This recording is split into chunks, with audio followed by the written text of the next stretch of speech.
Welcome to the Utah Street Banter Podcast.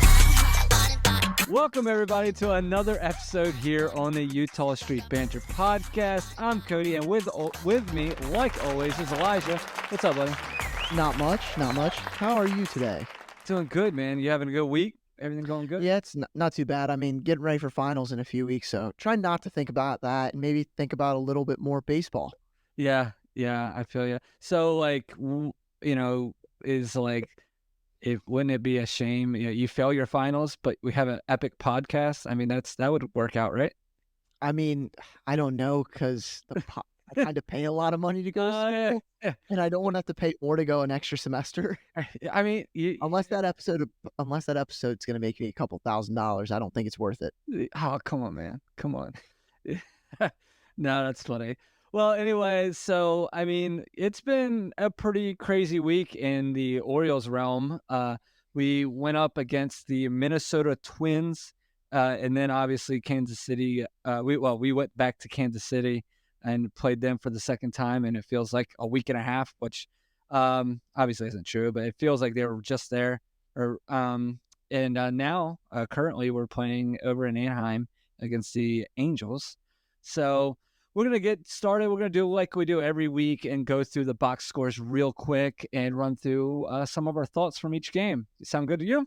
Yeah, let's go for it. So we'll talk about the first game of the series against the Minnesota Twins. And that was against Varlin, and we talked about that a little bit. Last podcast, we kind of ended on that. We did win that game 7-4. Dylan Tate got the win. Kimbrel got his 4th save of the year. So pretty good game. Like I said, if you want to hear more about that game, we did talk about that in our last podcast. So definitely check it out. It's right near the end, so you can jump on that. The game after that, that's Tuesday, April 16th. We faced the Twins again, obviously. We pulled that game out 11-3. Grayson got his 3rd win of the year. Still no losses. Pretty good record there, 3-0. Beating Chris Paddock and taking his ERA to an epic 8.36 ERA. But man, that was a fun game to watch as an Orioles fan. I really enjoyed that. We know it's not even the 3rd inning, and we're winning 7-0. So I think I could take that every week, right? Yeah, no, it's honestly, I can tell you right now, if I was a Twins fan, I wouldn't have been happy. The fact that how many innings did Paddock get in? It was almost 6. Yeah.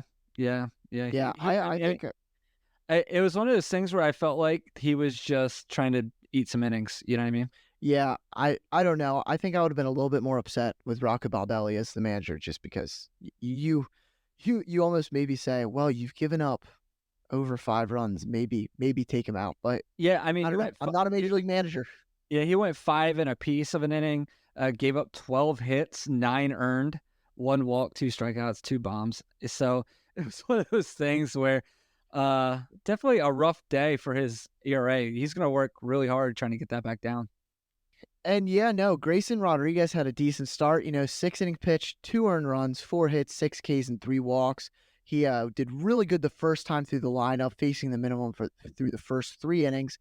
But he gave up a walk, and then Byron Buxton hit an RBI triple in the 4th to tally on 1 run for the Twins. And then in the 6th inning, he started off with a nice strikeout, but then Ryan Jeffers hit a double. Alex Kirilloff brought him in with an RBI single, but Grayson finished that up with 2 Ks to Buxton and Trevor Larnach. And then after that, Johan Ramirez came in and had his probably only solid outing as an Oriole, where he threw 1.2 innings, gave up a hit, and had a strikeout. I'm just being honest here. Yeah, I'm not too happy with the Orioles bullpen, so if you feel shade being thrown, it's deserved. Yeah, right. Yeah. Hey, you want to keep shade being, but let's move on to the next reliever that came in. Yeah, Mike Baumann, he threw 1.1 innings, gave up 2 hits, gave up a run, had a walk and 3 Ks. Really, the struggle for him here was the 9th inning, where he gave up a leadoff walk and then followed that up with 2 singles from Trevor Larnach and Jose Miranda, who I have in my notes here in parentheses, Elisha's fun fact, because I just want to make sure everybody knows that I know the absolute most random stuff about baseball. And I don't know how many listeners are musical fans, but Jose Miranda actually, his cousin's Lin-Manuel Miranda, who is a playwright and has wrote songs for a lot of Disney movies too. Oh, so, interesting stuff every day. Yeah, I'm sure, you know what? That's going to hit at least 2 people, and they're like, oh, really? I didn't know that. Yeah, And right. that's what I do it for. That's why I'm Yeah, here. you're the best. But yeah, so that scored another run, but luckily we had 11 runs, so it didn't really matter. But I don't know. We'll get to the offense because it's a little bit more fun. Every starter got on base, and Every every starter? single one, every starter got on base, but Okay. and all but one got a hit. I know that's what you were looking at me like that for. Jackson Holiday he had a walk. He had a walk. Okay. I fact checked. Gotcha. He Holiday remained hitless yet again, but everyone got on base at least once. And here I'll just go quickly through only what is this, 6, 7 starters, something like that. They all did really good. Henderson went 3 for 5, had a 2-run homer in the second, an RBI single in the third. Ryan O'Hearn went 2 for 5, another 2-run homer, but this was in the eighth. This was actually interesting. They had to review it to make sure it wasn't fan interference because Buxton went up to try, or I don't know if it was Buxton. I think it might have been Martin. Not 100% sure. It was in center field. But whoever it was went to try to rob it, and it was kind of grabbed out of the hands, but it was so far back on the fence they rolled it a home run. And he crushed the ball in every single at bat. And I'll get to him hitting the ball a little bit harder a little bit later in the podcast. Santander went 2 for 4, had an RBI single in the sixth. Cowser and Westberg both went 2 for 4. Cowser had an RBI single and an RBI ground out. Westberg had a 2-run homer, and then McCann had an RBI double in the second as well. Yeah, Just kind of landed on him. man, I tell you, it was something else. The only problem is, it seems like the Orioles like to do this. Is I guess we just scored too many runs because the next day we come out and we scored 1 run through the first 6 innings against the Twins, and it was a little tougher to get those base hits, get those runs in. But that wasn't the story in this game. Albert Suarez was the story in this game. My dude comes in, he's kind of a journeyman. Not even, I guess, yeah, he even wishes he was a journeyman. A lot of people know that journeymen are people that just kind of move throughout Major League Baseball. I mean, he went to Japan, right, and played in, just worked his way all the way back. Just did awesome, man. I mean, he went 5 2/3 innings with only giving up 3 hits. I mean, he didn't mow him down. He had 4 strikeouts. But, dude, he goes in there, gives you exactly what you need. His ERA is still sitting at a 0. He's also pitching, right now as we do this podcast, he's pitching against the Angels. But so we'll see if he can continue that. But he's really the story of this game. Until the late innings, which until he came out of the game. Yeah, until he came out of the game. Yeah. He was doing great, like Cody said, threw up a goose egg. Hadn't pitched in the MLB since 2017, which is just crazy to think about. I mean, I don't know how many people can say you didn't do anything for, 7 years and then come back and do as good as you did. And like you said, he wasn't mowing him down. I think he threw 9 or 10 straight fastballs in the first inning. And it's not like they're 102. He's sitting 95, something like that. Just unexpected. It's exactly what the Orioles needed after Tyler Wells got hurt. So couldn't have asked for anything better. But our bullpen kind of let us down. Coulomb came in, gave up a run in his 2/3 of an inning that he pitched. And the 7th inning, came in, gave up a walk, and then an RBI single. Which you say, well, how does someone score from first on a single? It's a great question. I get it. It was Manuel Margot. He was fast, but still, I don't understand how he was running on the pitch too. He took off the steal. I don't know how you can let up a single. It was somewhat in the gap. I think he should have been thrown out on our outfield, kind of handled it poorly, but that's a question for another thing. Then Jake, there's just, what? I'm trying to stay positive. We're one of the best teams in baseball right now, and I just can only think of negatives. But Jacob Webb, he came in with a runner on first and gave up 2 singles, and he also gave up the lead. Made it a tie game. Or sorry, not a tie game. Made it a 2-1 game, Twins. And he came in, only got 1 out. Luckily, Aiken, Cano, and Kimbrel, they combined to shut out the rest of the game. But really what we're here to talk about is 2 at-bats in particular. You have Gunnar Henderson came in, lead off the game, home run, bomb. Could not have asked for any more from leadoff hitter, crushed it. And the problem after that is that Pablo Lopez is really good. And we couldn't do anything for the rest of the game until he came out of the game because we can hit bullpens too. So Santander, he had a home run in the 7th to make it a 2-2 game. And then, like I'm sure we all know, Mountcastle singled in the bottom of the ninth, and then Mullins came up to the plate and hit a walk-off home run. And if I could play audio clips on this podcast, I would, because Kevin Brown's call of it was pretty funny. He sits up right before the pitch is thrown. He goes, and Cedric Mullins has never hit a walk-off home run before, and then he hit home a walk-off until now, right? Yeah, I mean that was perfectly done by him. It's almost like he knew the script, right? So yeah, gotta love it. Sadly, though, we had some sad news here. We didn't get to play the Twins anymore. We went in there, swept them 3 games. Didn't really have to sweat except for that last one. That was really a bummer, because then we had to go to Kansas City and play a really good, a really hot Royals team. Like they're killing it. They're in the top of their division also. And they showed us why. You know what I mean? This game, the final score was 9-4. KC beat us. But I mean, here's my issue here. All right. So people want to get on Dean Kremer for the way he pitched. My guy went 5 2/3 innings, gave up 2 hits. He was still in a no-no for a while here, right? 2 hits, gave up 3 runs. And it was just that it just all blew up on us in that 6th inning, because he was cruising, and then he hit a wall. Then Aiken came in and made sure to just build the wall even bigger.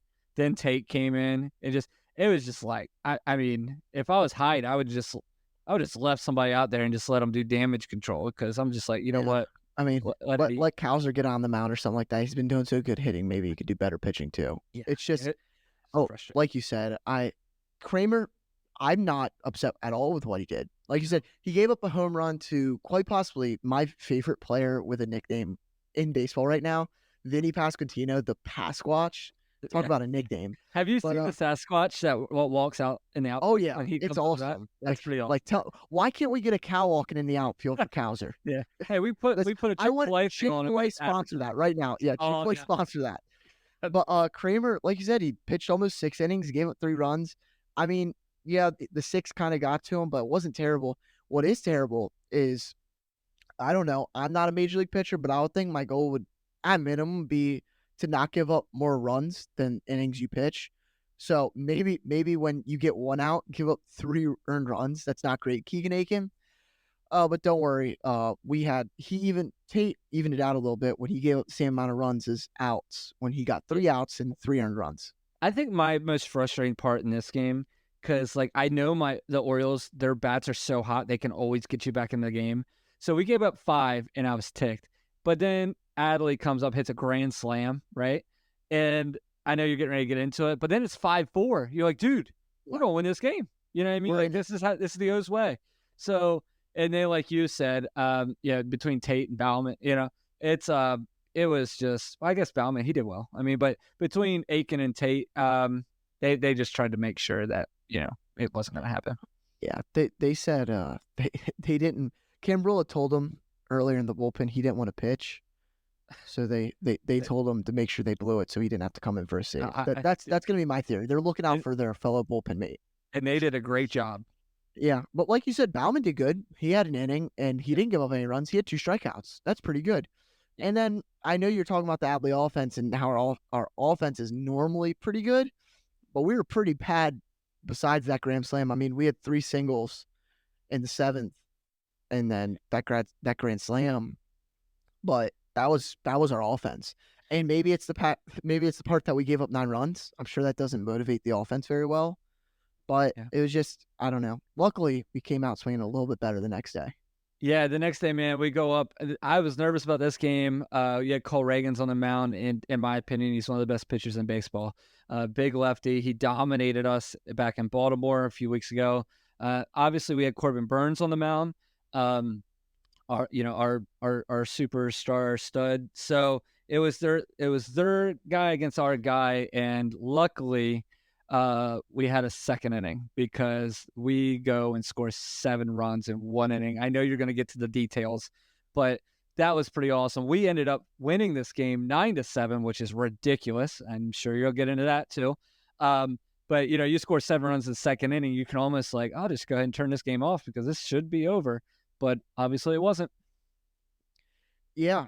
No, and I'll start with more of the bad than the good because I want to end with the good. But our pitching yet again kind of failed us. You had a decent, not great. I'm not going to pretend it was great. But this is the thing. You can't be unfair to Burns just because of how good he is. If you're going to say Kramer did good by giving up 3 earned runs in 5.2 innings, that's what Burns did. Yeah.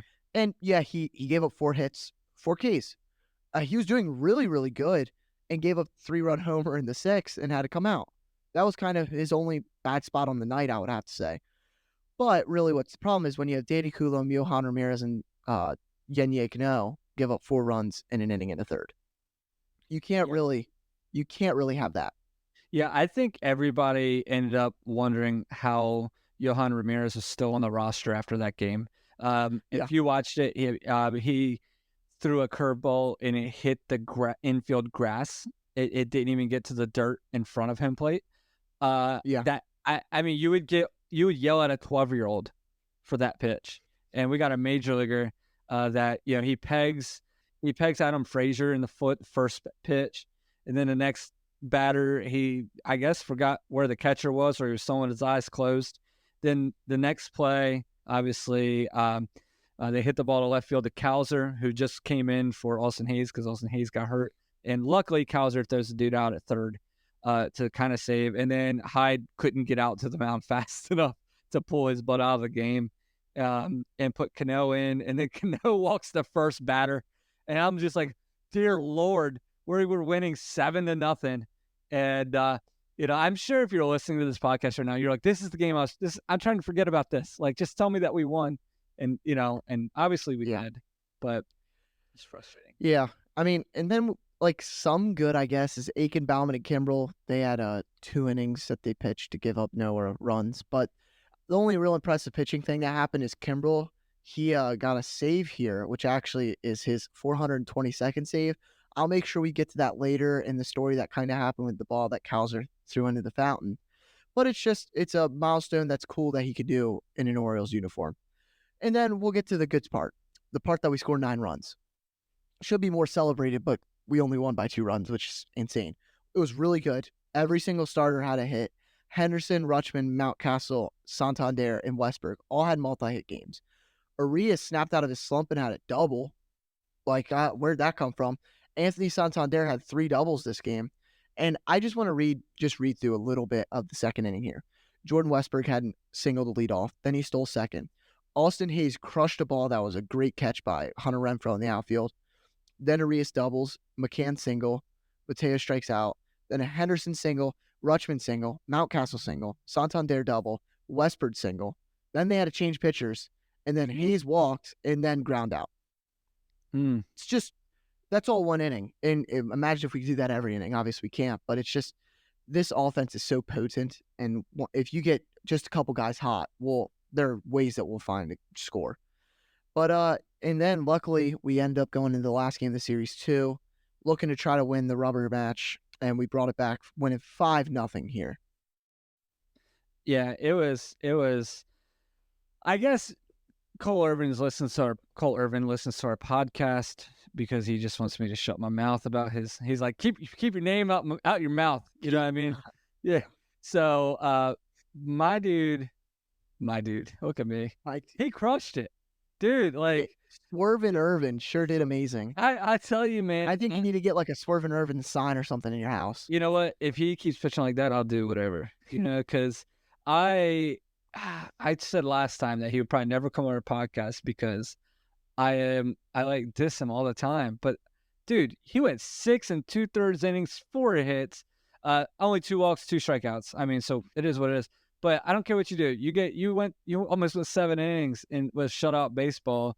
And then you're like, okay, well, I'm sure the bullpen will, end up giving it up.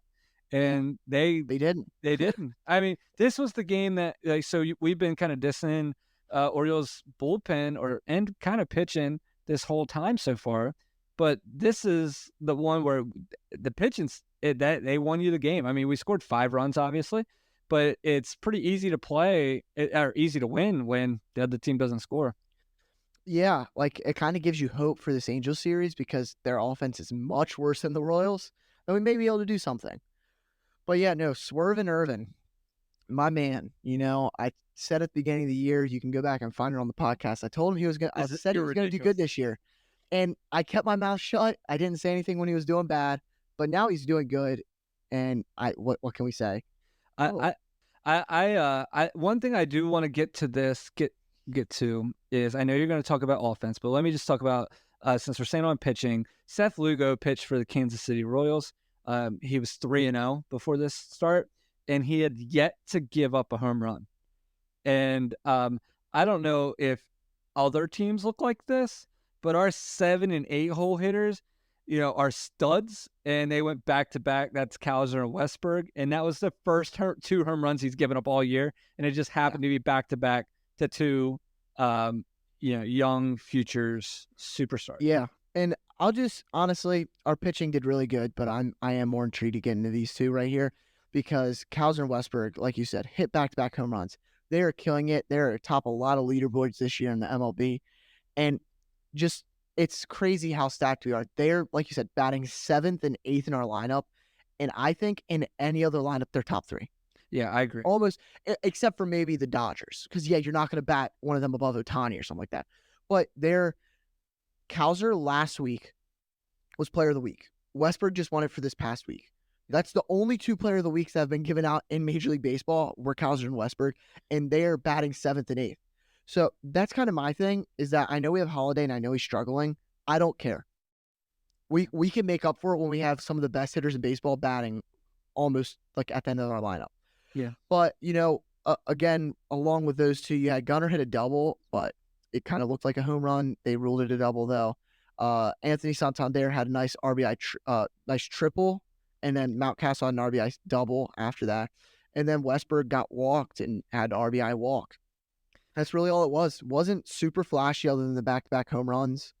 It was a solid game, especially from the pitching side. Yeah, I mean, that's the lineup that you're hoping to see a lot. Yeah, I mean, you got Henderson leading off as short, Rutschman catching, O'Hearn's our DH, Santander, right, Mountcastle is first, Mullins center, left Cowser, third is Westberg, and second's Holiday. Like, when you see that lineup, there's a good chance to win. And it's just one of those things where you're just looking at that lineup, and I don't know, man. I don't see many holes at all. Yeah. Let me just talk real quick because we did kind of skip it because I'm talking about lineups real quick. So you just heard that stacked lineup that scored, what is it, 5 runs? Yeah, 5 runs. Yeah. Saturday's lineup where we scored 7 in the second. Okay. This is probably the worst lineup I've ever seen put out. And I was like, we may not score a run. Henderson always stud. Rutschman's always stud. Mountcastle great. Santander great. Westberg great. Okay, then Hayes, who was struggling. Urias, who was struggling. McCann, he's good, but he's our backup catcher. Mateo's at center. And you're just like, what the crap?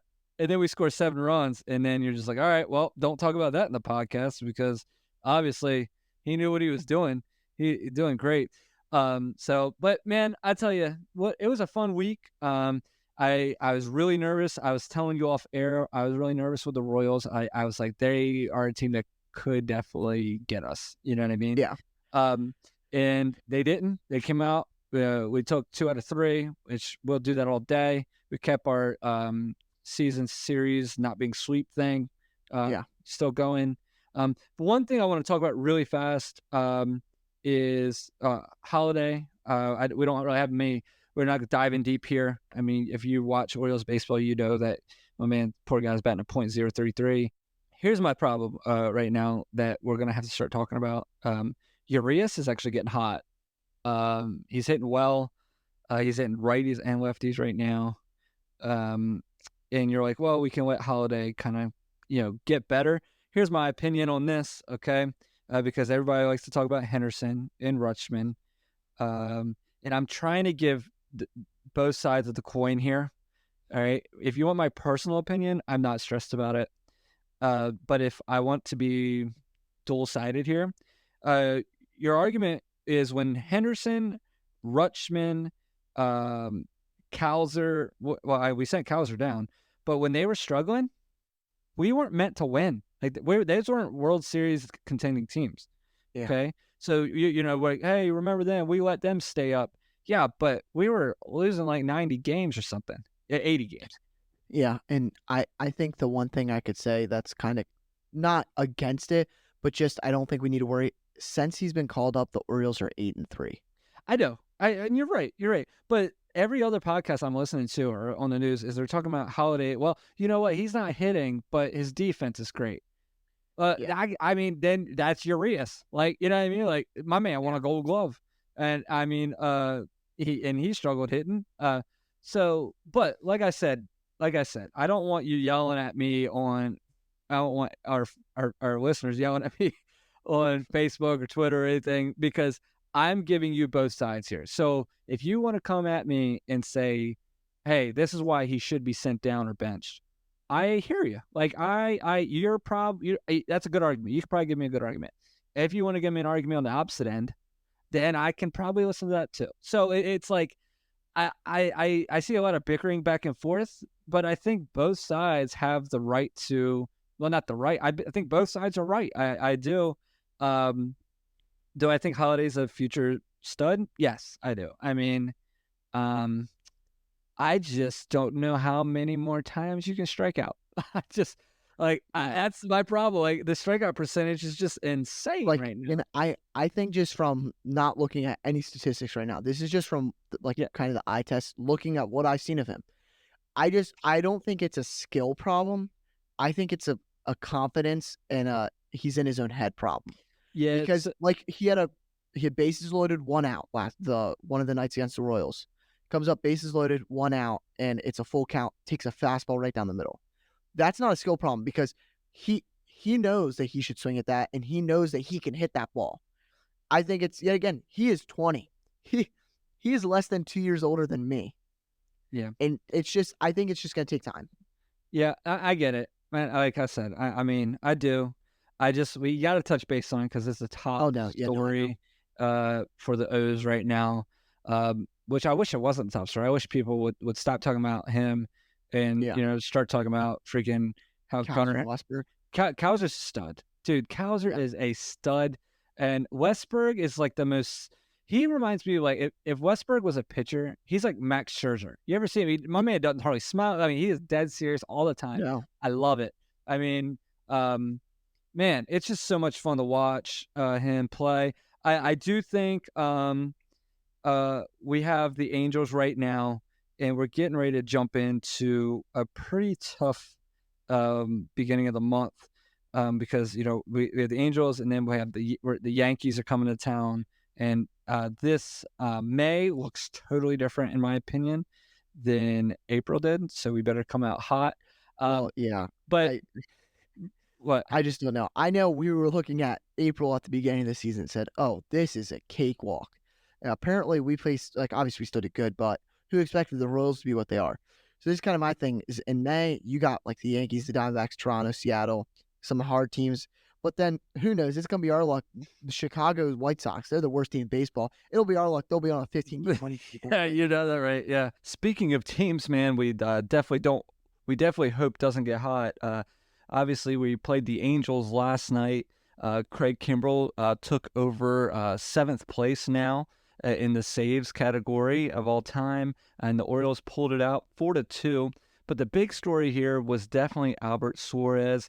My dude just came and shoved, just like the last time he pitched. Still has yet to give up an earned run on the season. Obviously, this is only his second start, but he went 5 2/3 innings, gave up 4 hits, struck out 5. Strikeouts numbers are a little better. He did walk 2, but no earned runs. Pretty awesome. Bauman came in, tried to get 1 out. He gave up 2 earned runs. Did what he does. And then they had to use Cano again for an inning and 2/3.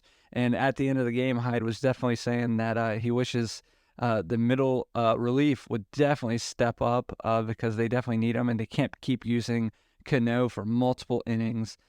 Jacob Webb came in, did well, and obviously, like I said, Kimbrell got the save. The big story here was obviously Albert Suarez, who is just a great story. Really shows you how the Orioles front office, their scouting department, just must be amazing, But yeah, McCann hit a home run in the first, and Kowser hit one in the sixth. Kowser's just doing his thing still, man. Kowser's just on fire. Little bit of notes here too. Rutschman did go 2 for 4 with 2 RBIs. Well, what a game! I mean, we're winning most of the game 4-0. And obviously, like I said, Bauman just let up 2 more runs, let them right back in the game. If you only look at the box score and you didn't watch the game, you don't know about the stressful 9th inning that happened, because that was Kimbrel gets bases loaded with 1 out, then strikes out the batter to get 2 outs, was still bases loaded without giving up a run. Then, of course, Mike Trout comes up to bat, and Mike Trout watches a fastball for strike 3 to get Kimbrel to save and to get Orioles their 15th win of the season. They are now 15-7. So pretty awesome. Reed Detmers was the pitcher for the Angels, who was really good.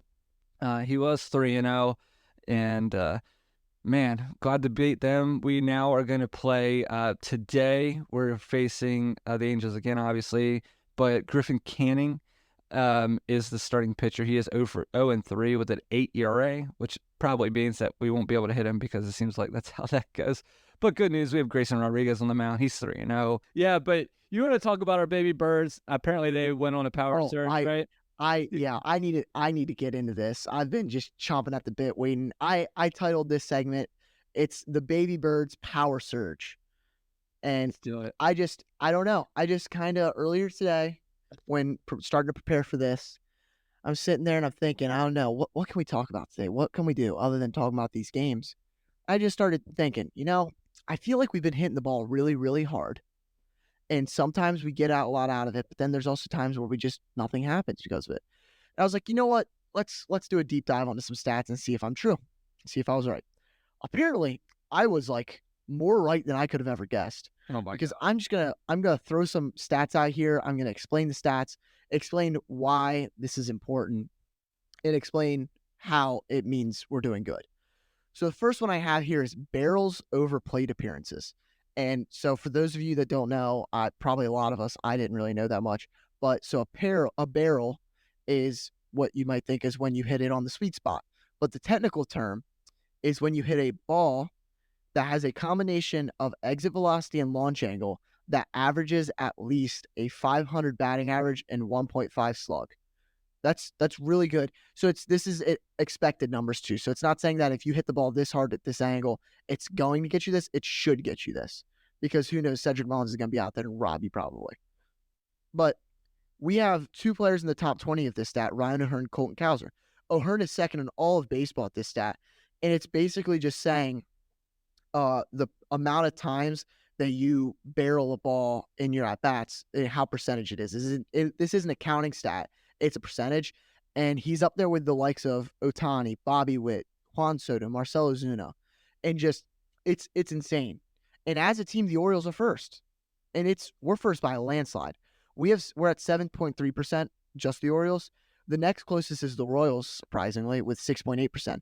But there's a 1.4% gap between first place, us, and the 4th place team. That's crazy. So and Ryan O'Hearn's one of those guys where we were talking at the beginning of the season how he might be the bust of the team, right? Like, remember we were kind of talking about how if there was anybody that was going to have that had just a hot year last year, that it was him.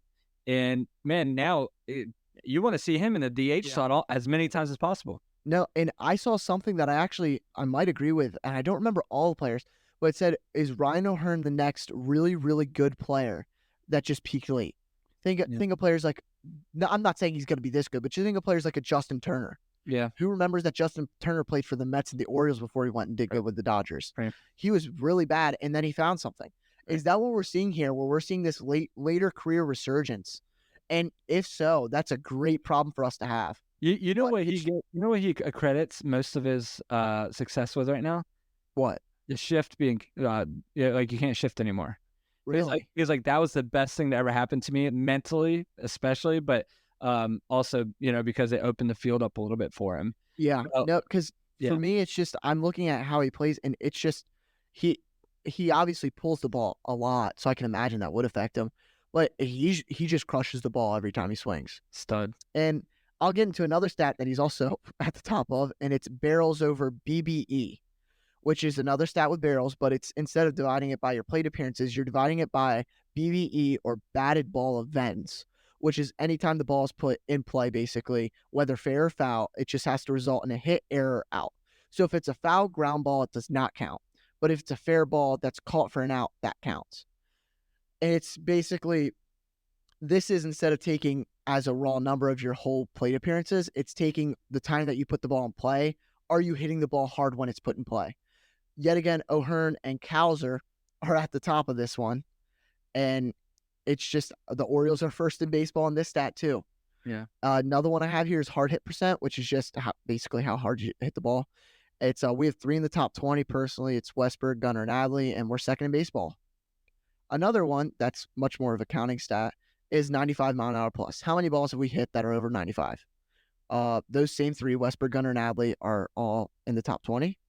And Orioles are second in all of baseball with the amount that we've hit. Wow. We're the first in exit velo. We have the most barrels, which I explained earlier, just means they're going to hit the ball harder and faster. We are 4th in launch angle, which would you like to explain for everybody what launch angle is and why it's important? Yeah, so launch angle is one of those things that it's something that people like to argue this right now, especially with our youth. So, but launch angle, like the perfect launch angle they like is between 15 to 20 degrees, right? So that would be your perfection. You can go a little more or a little less, and it's all according to like how hard you hit the ball, if that makes sense. But if you would just imagine if you're standing, pretend you're batting, draw a straight line, just straight out in front of your belt and go straight, that's 0. Anything below that line's a negative. Anything above that line's a positive. So if you were to go take a line straight to your feet, that would be negative 100. If you would take a line and go right past your nose from your belt, that would be positive 100. Obviously, we don't want either of those. So 15 to 20 is what we call a level swing, but it's not a level swing because a level swing, if it was a 0, the ball would instantly go down because obviously gravity takes over. So we don't want that. We want something between that, 15 to 20, like I said, is perfection.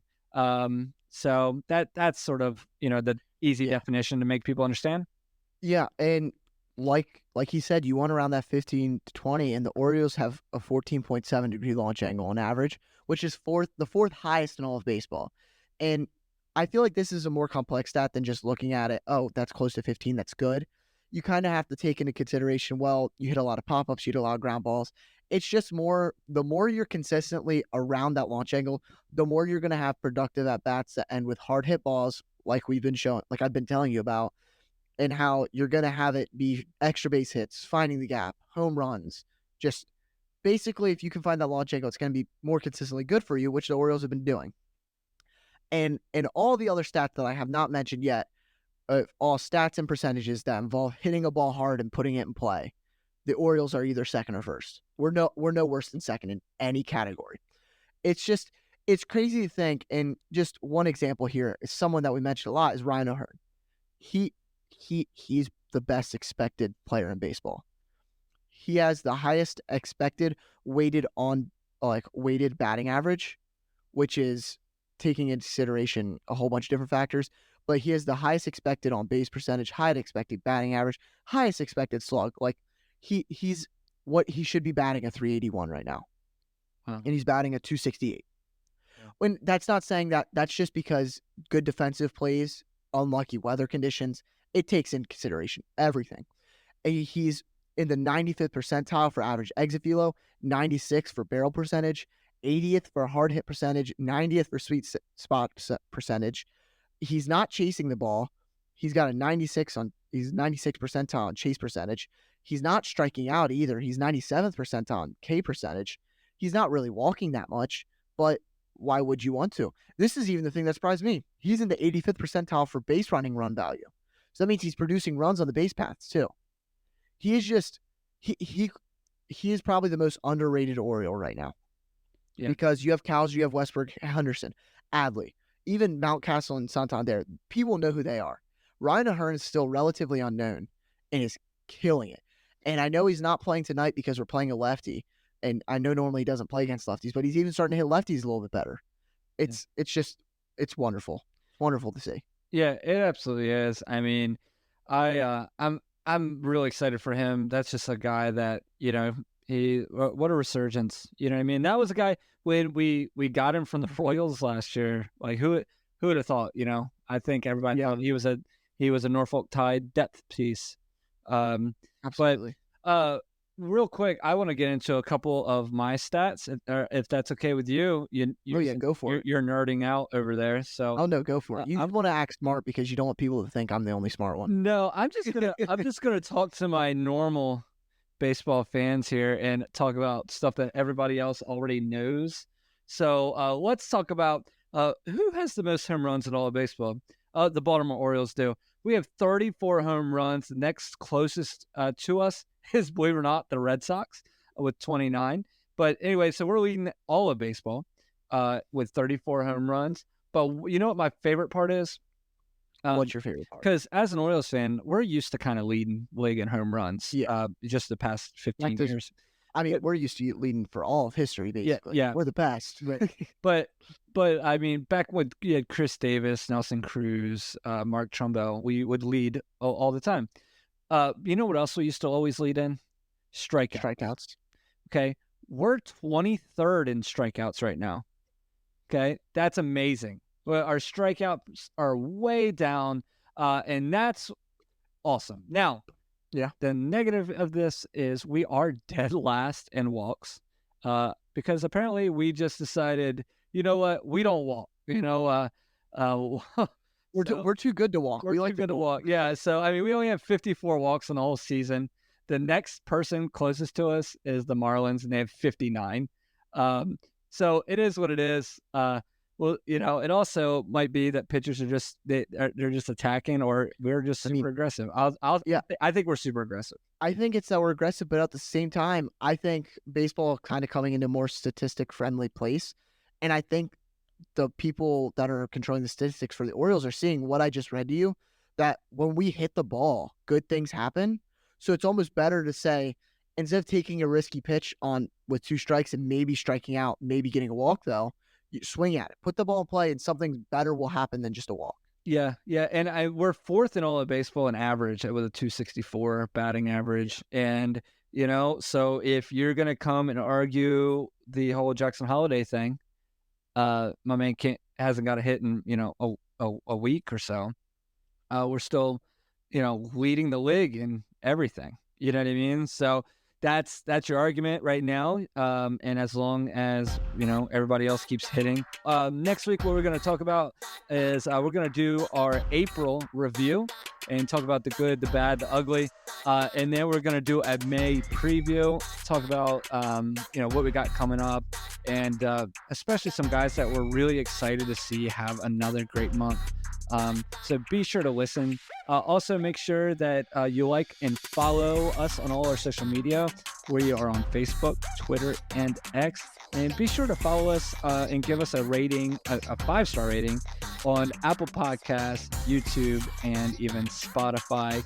We definitely hope to see you next week. And until then, have a great week, everybody. Yeah, see ya.